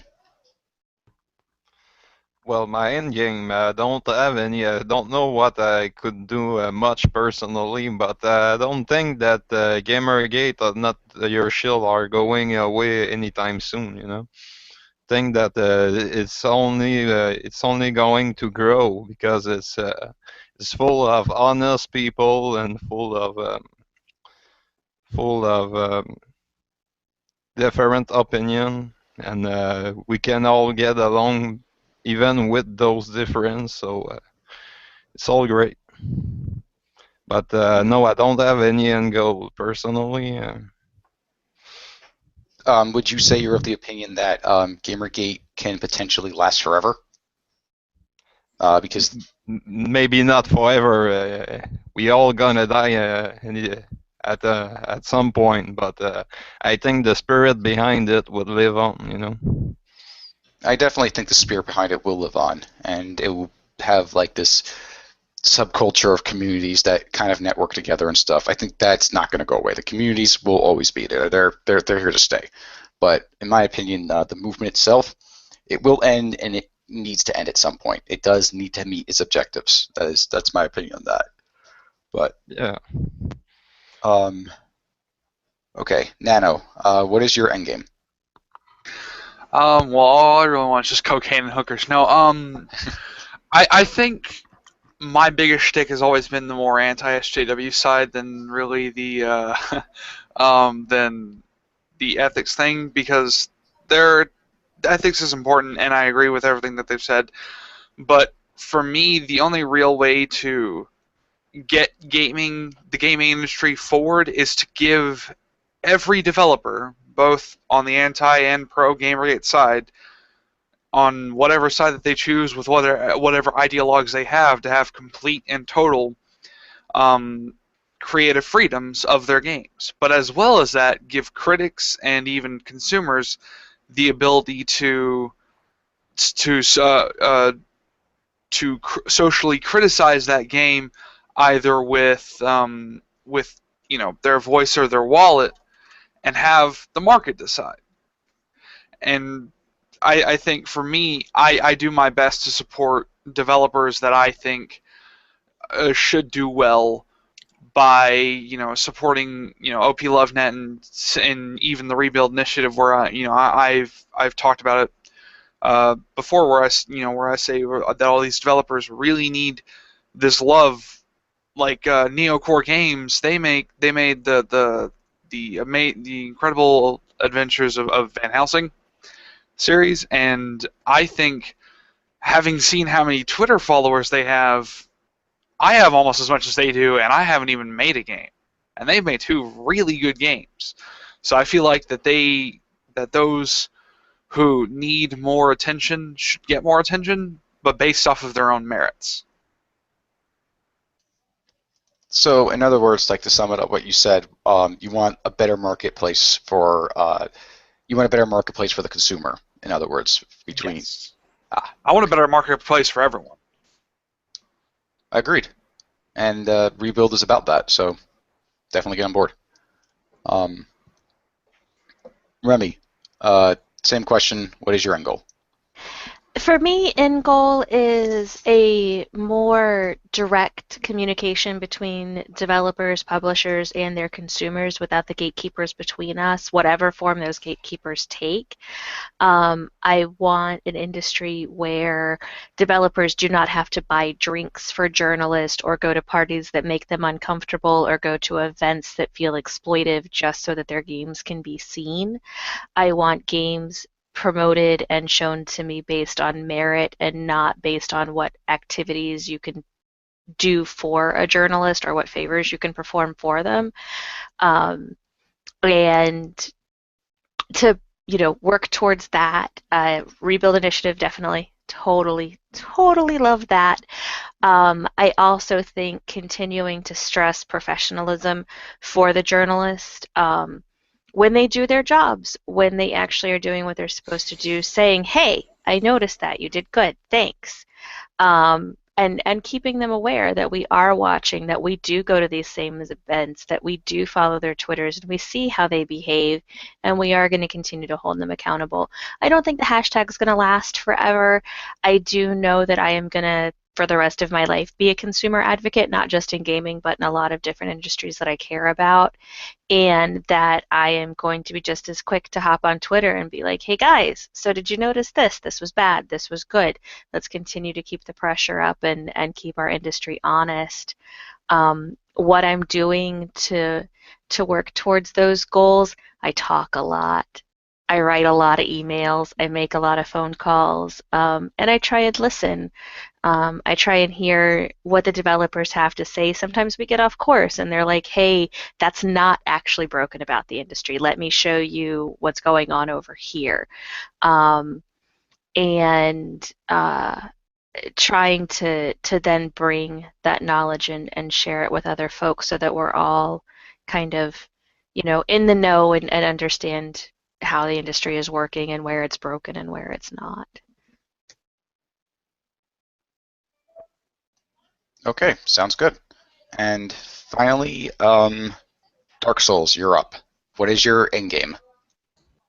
Game journalism, as well as the rest of these journalist assholes out there, need to be fair. They need to look at both sides. They need to give people a voice in something, even though they don't want to. In order to be fair, you need to look at both sides of the argument. You need to see both sides of the argument. And you need to give both sides of the argument an equal platform. If you do not, then you are not trying to find an objective truth. And we should be fair towards the game developers who make video games during our reviews of them.